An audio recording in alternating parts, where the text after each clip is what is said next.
everyone. Oh, man. Okay. I am so glad you're here. I'm not. Fucking. I'm sick.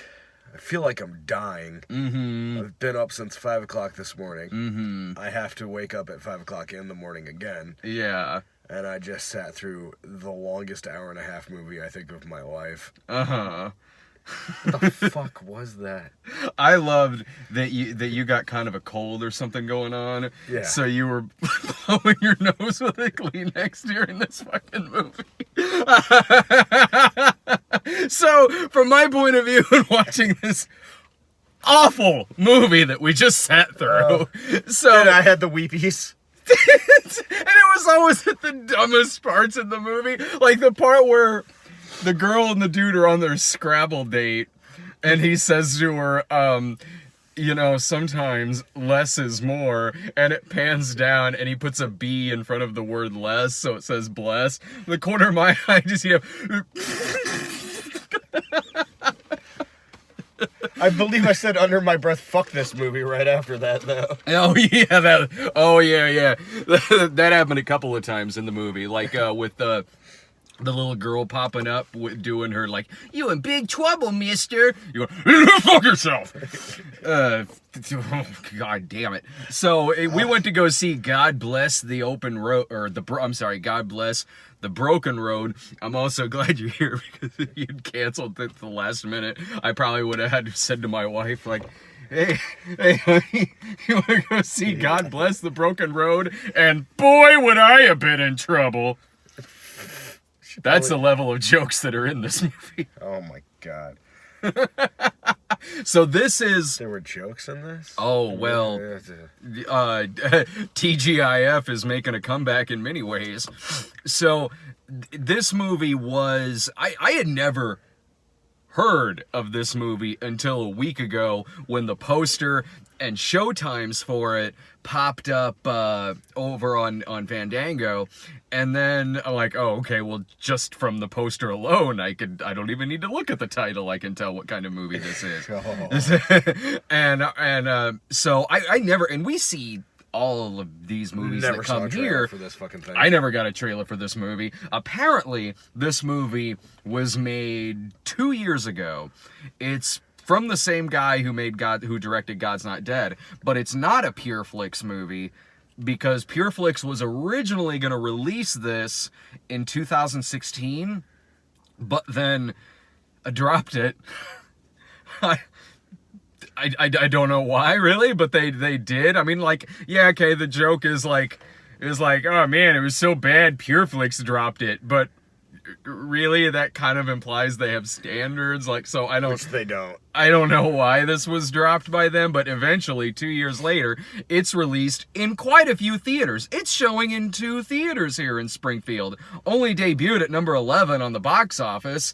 Oops. So my only theory about why this is just suddenly dumped in theaters is this movie is named after a country music song, and that song pops up a couple of times in this. I'm wondering if it finally got a release, because I can only imagine did well. That's a distinct possibility. Like, that's all I can think of in my head. And the song really doesn't have much to do with this fucking movie. I mean, to be honest, I didn't even know this was a song until Irving told me last week. But this feels like it could have been called anything. Like, there are so many scenes in the movie that have to do with the Jesus seed in the plant with the girl, and it even ends on that. And so I'm thinking, like, was that maybe the original title of this? Like, I don't know, Faith Seed or Seed of Faith or something like that. God's Mustard. Mm-hmm. I would go see a movie called God's Mustard. And I would probably not want to, but that's what the difference in our personalities just generally is. It comes down to condiments. Oh, yeah, that's true. I mean, would you even be allergic to God's mustard? Yeah, I think so. I think especially so. I think normal mustard, I get hives. Yeah. And God's mustard makes me shit blood. Shit blood. Man. It also makes my eyes roll back into my head so fucking hard that they just shatter. Well, that's because you were eating God's mustard while playing on a Ouija board. Oh, I see. This fucking movie. This movie is just Bible Belt porn. Yeah. That's all it is. It's got everything in it. It's got country music, NASCAR, more country music, more NASCAR, an actor who's too good for this movie. More country music, more NASCAR, actors who you've seen from other Pure Flix movie and other religious movies. Yeah. Like the girl from God's Not Dead 2 is in this. At least I think it's her. The religious debater from Let There Be Light was in this. Robin Givens is in this. A couple other people I recognized from some of the other movies as well, which means I have seen too many of these movies. This movie is such a perfect fit for a snob episode that when I typed it out to put the video up for us to go live, I accidentally wrote the Cinema Snob. Something about this feels like I'm foreshadowing, like instinctively so. And usually in these movies, there's at least something to like get upset about, or something so dumb that it's entertaining. This movie's so fucking boring. This movie is the lamest movie So fucking I have boring. ever seen. Holy crap. Like, so the film starts out with some guys in the Humvee in Afghanistan, and they're talking about ribs. The first line in the movie is, "Boy, I sure do miss barbecue ribs." The other guy goes, yeah, I miss some ribs too. I could go for some ribs. Like, oh, well, you should come to our church. Man, you know I'm not into that church thing. Well, that's because you ain't had Pastor Wilson's barbecue ribs. Then they die. Well, I mean, not the non-believer. He finds God Oh, well, through the death of his compatriots. yeah, he finds God and also the last shot of Dr. Strangelove. Oh, we'll get to that. But, so, alright, the main plot of this movie is that his widow, now a single mother, she's gonna lose her house, she's working as a waitress, she doesn't get along with her mother-in-law, she owes like a shitload of money, and she meets meanwhile there's a race car driver who's Like- car racer Steve Rogers.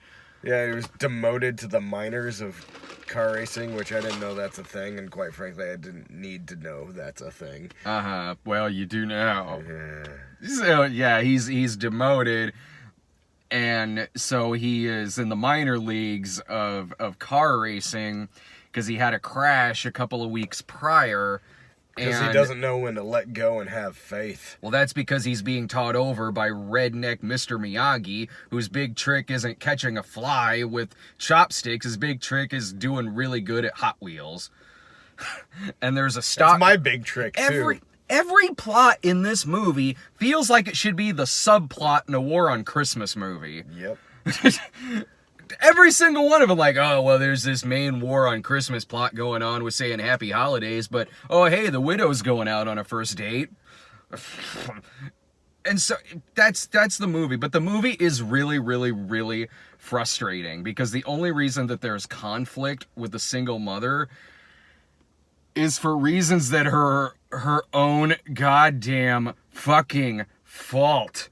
The only so she is constantly throughout this movie getting so many opportunities to get out of the fucking hole that she's in, whether it's her mother-in-law Kim Delaney saying I want to franchise your business, you can quit this waitress job and everything will be taken care for.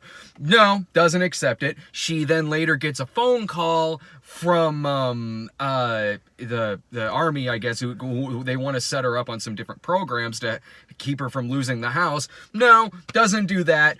What she fucking does through this movie is just dig herself deeper and deeper into holes. She sells off her wedding ring. She takes a weird-ass payday loan with like 40% interest. Yeah, with a guy who runs a pawn shop. Like, she might, like, if if she didn't eventually lose her house, She would have fucking deserved to. She deserved to lose her she own. deserved every bad thing that happened to her in this movie. Her character is the villain of this movie, and Kim Delaney, who is the one who I'm like, you were on NYPD Blue, you were too good for this movie. And so Kim Delaney's the mother-in-law, who is the constant voice of reason throughout the entire film, is offering her all these opportunities to get out of this hole. She has so many people that could help her through this. It's like, oh man, it would be made even better if she were dating a celebrity. Oh, she is! She is dating the famous race car driver. And not a single one of them, not a single goddamn one of them, keeps her from losing her goddamn house, having to live in a shithole. Every horrible thing that just happens to her through this movie. It's frustrating. This character is the villain. And her daughter through the movie is like, I don't want to live with you anymore. I want to go live with grandma. Like, yeah, no fucking shit. Yeah. This movie sucks. This movie's really bad. And that daughter, I'm sorry, with her sitcom lines through the movie. It's one of those, like, you could put this on your PureFlix checklist, like overly cute, like injected with sugar and ponies kid. With a weird lisp that seems fake. Yeah, because it's the movie accent where it's the same thing with the kid from Heaven is for Real and fucking Let There Be Light, where they don't pronounce their L's or R's right, and they have sitcom lines, like the mother is going on a date with the race car driver, and then she answers the door and her hair is messed up and in curlers, and her friend is out there like you came to the right person, pan down daughter, we're gonna need a little help.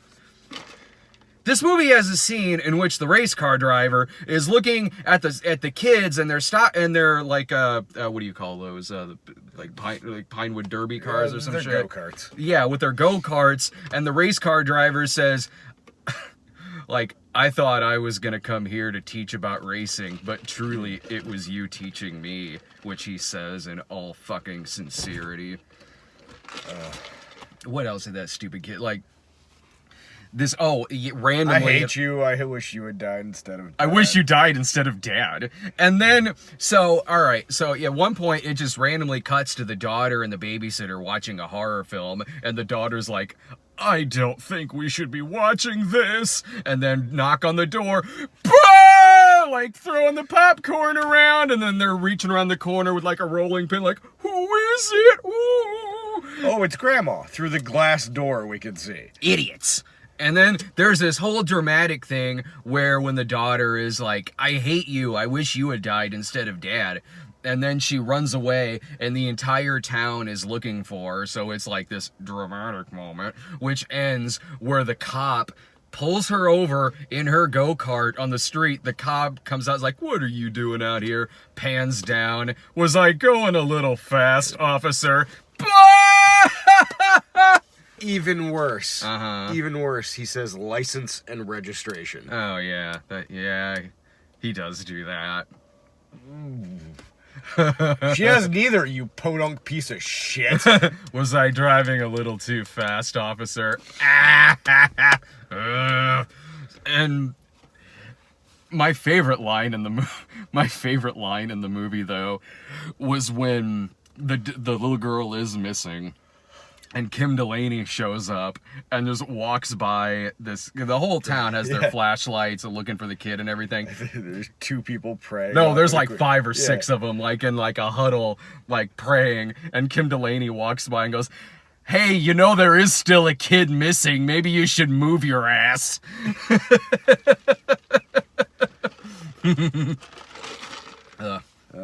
Yeah, this was painful. I haven't been to a movie in a while, and you bring me back for this shit. Well, of course. Yeah, well, I gotta save those. Like, you've been having a lot of busy stuff going on with work, so I gotta save those texts for a movie like this. Oh my god, this was so bad. This is so bad. Sorry I'm not very talkative, guys. I'm doped to the fucking gills on Dayquil.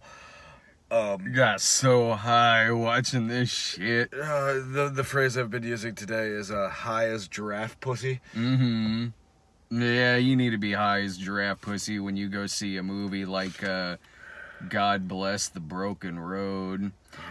You know what? I think this whole movie could, because like she has a crisis of faith and everything, and she doesn't want to go. This movie could have happened in 10 minutes. Oh, it could have happened in 10 minutes for a couple of reasons. One, if she would actually accept any of the thousands of offers of help she's given throughout the entire goddamn movie. And two, if... So, she doesn't go back to church until the end of the movie. And part of me wonders if that's because when the two army guys show up to tell her that her husband's dead, it's when she's in church. Yeah. Like, this whole movie could have been avoided if... I don't know. If they had followed protocol and went to her home. Oh, she's at church. Hey, why don't you go meet her there? Stupid movie. Yeah. Grandma, grandma, grandma, grandma. That's about a fourth of the little girl's dialogue in the movie.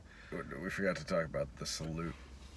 Oh, okay. Yes, so this was so Kim Delaney yelling at the people in the huddle prayer when they should be looking for the missing child. That was my favorite line. My favorite part in this movie is throughout this movie, there's a guy in a wheelchair that he shows up like 3 times. Every time he shows up, I always forget he's in the movie.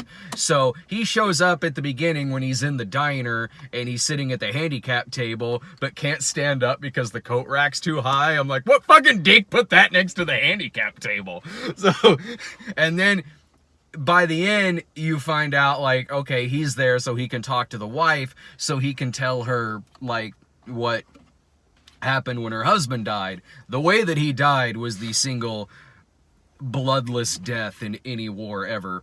So, when it cuts back to the guy in the wheelchair telling the wife how her husband dies, he gets his legs out of the little stands where his legs are sitting in the wheelchair. Like, he gets his legs out of them, puts them on the ground, he's like, and you're sitting there going, oh no, don't, no, please don't. And I'm sitting there like, oh yes, please God, let this happen.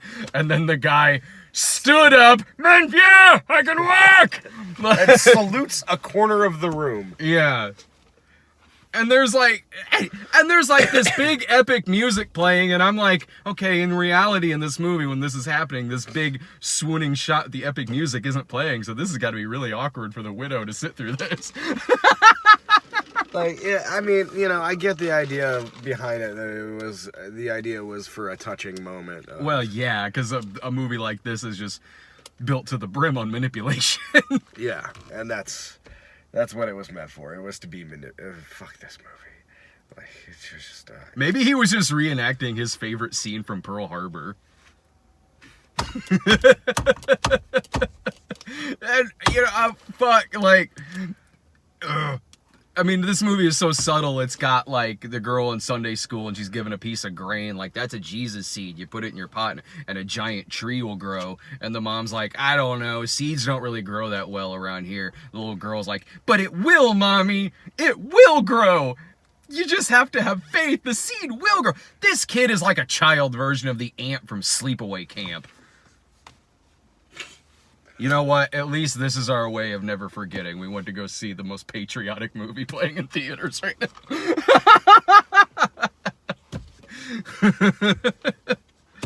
now. Well, never forget. Never forget God Bless the Broken Road. Damn, I've already forgotten. You know what? No, I'm not going to say that on camera. We'll save it for afterwards. So this is one of the worst movies I've sat through this year. Holy shit.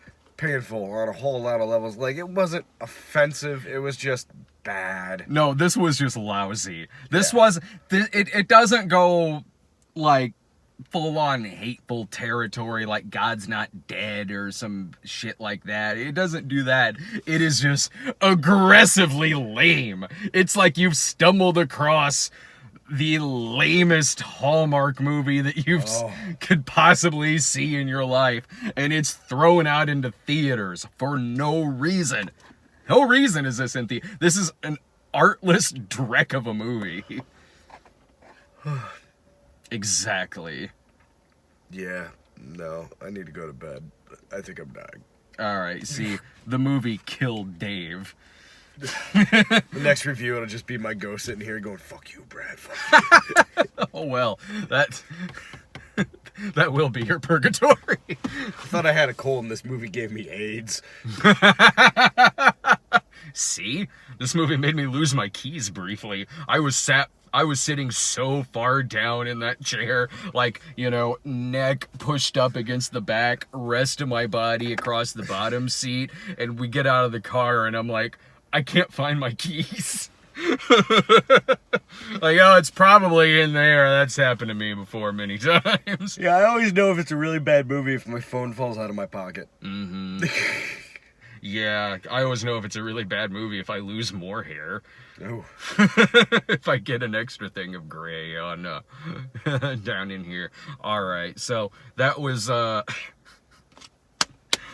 God Bless the Broken Road. It sucked, man. Yeah.